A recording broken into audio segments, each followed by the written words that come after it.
अहोई अष्टमी पूजन तथा एकादशियों, कार्तिक मास एवं प्रयागराज की महिमा का वर्णन सुनने के पश्चात महाराज पृथु ने नारद जी से कहा है, देवऋषि आप अब भक्तवत्सल भगवान की पूजा का विधि विधान बतलाने की कृपा करें।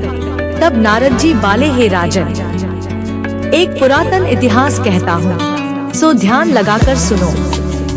अत्यंत प्राचीन समय की बात है। कांतिपुर में चौल नाम का एक राजा राज्य करता था। उसके राज्य में समस्त प्रजा सुखी थी, कोई भी दरिद्र, पीड़ित या दुखी नहीं था। राजा के नाम पर उस देश का नाम चौल देश रखा गया। एक बार वह राजा मूल्यवान मणिमुक्ताओं द्वारा भगवान की पूजा करके वहीं मंदिर में बैठा हुआ था। उसी समय विष्णु शर्मा नामक एक ब्राह्मण ने आकर तुलसी दल तथा जल से भगवान की पूजा की। उसके तुलसी पत्रों से राजा की पूजा के मणि मुक्ता आदि ढक गए। यह देख राजा ने क्रोधित होकर ब्राह्मण से कहा, है विष्णु शर्मा, तुमको पूजा का कुछ की ध्यान नहीं है। मणिमुक्ताओं से की गई मेरी पूजा की शोभा को तुमने तुलसी दलों से ढककर समाप्त कर दिया है। राजा के अहंकार में भरे हुए ये कटु वचन सुनकर विष्णु शर्मा ने कहा, है राजन, अभिमान के वशीभूत होने के कारण तुम भगवान की पूजा के बारे में नहीं जानते। ब्राह्मण के यह वचन सुनकर राजा ने कहा, है ब्राह्मण, तुम दरिद्री हो, इस कारण भगवान की पूजा क्या जानो। क्या तुमने कभी भगवान का कोई मंदिर बनवाया अथवा कोई यज्ञ आदि किया? अगर यही बात है तो मैं देखता हूँ कि भगवान की भक्ति करके पहले तुम स्वर्ग में जाते हो या मैं जाता हूँ। इतना कहकर राजा ने गुंगल ऋषि को आचार्य बनाकर बड़े बड़े यज्ञ आरंभ कर दिए और साथ ही ब्राह्मणों को बहुत द्रव्य दान देने लगा।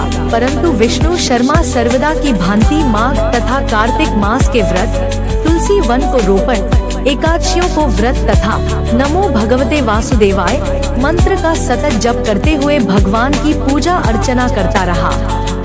वह उठते बैठते, चलते फिरते हर समय भगवान का स्मरण तथा कीर्तन करता रहता था। कार्तिक मास में एक दिन विष्णु शर्मा ने ज्यों ही रसोई तैयार करके रखी, कोई भोजन उठाकर ले गया। इसके बाद उसने व्रत भंग होने के भय पुनः रसोई नहीं बनाई और भगवान का भजन करते हुए ही सो गया। दूसरे दिन फिर रसोई बनाई और ज्यों ही भगवान का भोग लगाने लगा, कोई फिर भोजन उठाकर ले गया। लगातार 7 दिन तक ऐसा ही होता रहा और इस प्रकार विष्णु शर्मा को निराहार 7 दिन व्यतीत हो गए। विष्णु शर्मा भूख के मारे अत्यंत व्याकुल हो रहा था, परंतु सत्संग का समय भंग न हो जाए, इस भय से उसने किसी भी दिन दूसरी बार रसोई तैयार नहीं की। 8वां दिन उसने निश्चय किया कि आज मैं पूरी तरह ध्यान रखूंगा और देखूंगा कि भोजन को उठाकर कौन ले जाता है। इसके बाद उसने भोजन तैयार किया और एक स्थान पर छिपकर बैठ गया। थोड़ी देर में उसने देखा कि अति दीनहीन और दुर्बल चांडाल, जिसके शरीर में केवल अस्थियां मात्र शेष थी, छिपकर आया और भोजन उठाकर ले चला। उसे देखकर विष्णु शर्मा का हृदय द्रवित हो उठा। विष्णु शर्मा ने उस चांडाल से कहा, भैया रुखा भोजन मत ले जाओ, मेरे पास थोड़ा सा घी है, वह भी लेते जाओ। ब्राह्मण के यह वचन सुनकर भयभीत हुआ वह चांडाल भागता हुआ ठोकर खाकर गिर गया। तभी विष्णु शर्मा भी उसके समीप पहुंच गया और एक वस्त्र से उस पर हवा करने लगा। थोड़ी देर बाद उस ब्राह्मण ने देखा कि उस चांडाल की जगह शंख, चक्र, गदा, पद्म तथा वनमाला धारी भगवान विष्णु स्वयं वहां लेटे हुए हैं। उसी समय विष्णु शर्मा ने भगवान के चरणों में गिरकर नमस्कार किया। तभी रुद्रादि देवता भी वहां पर आ गए और ऋषि मुनि वेद मंत्रों से उनका पूजन करने लगे। तब विष्णु भगवान ने अत्यंत स्नेह पूर्वक विष्णु शर्मा का आलिंगन करके उसको अपने साथ विमान में बिठा लिया और अपने साथ बैकुंठ को ले गए। चौल राजा भी यह दृश्य देख रहा था। भगवान की विष्णु शर्मा पर यह कृपा देखकर राजा अत्यंत दुखी हुआ और उसने आचार्य गुंगल ऋषि को बुलाकर कहा, यह सब क्या हो रहा है? जिसके द्वेष के कारण मैंने इतने यज्ञ और दान पुण्य किए, वह बैकुंठ को जा रहा है और मैं यहीं पर उपेक्षित खड़ा हूँ।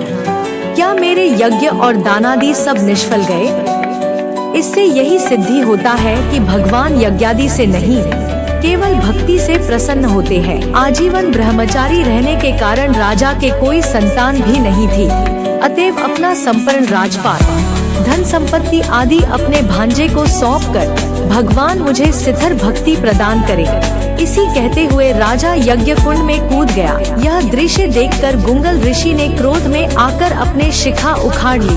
तब से अभी तक चौल देश में भंजा ही मामा का उत्तराधिकारी होता है और गुंगल गोत्र के ब्राह्मण आज भी शिखा अर्थात चोटी नहीं रखते। चौल राजा के अग्निकुंड में गिरते ही भगवान ने प्रकट होकर अग्निकुंड में ही उसका आलिंगन किया और उसे भी अपने लोक को ले गए। बैकुंठ में भगवान ने विष्णु शर्मा को पुण्यशील तथा चौल राजा को सुशील नाम देकर अपना द्वारपाल बना लिया और इस प्रकार वे दोनों हर समय श्रीहरि के निकट रहने लगे।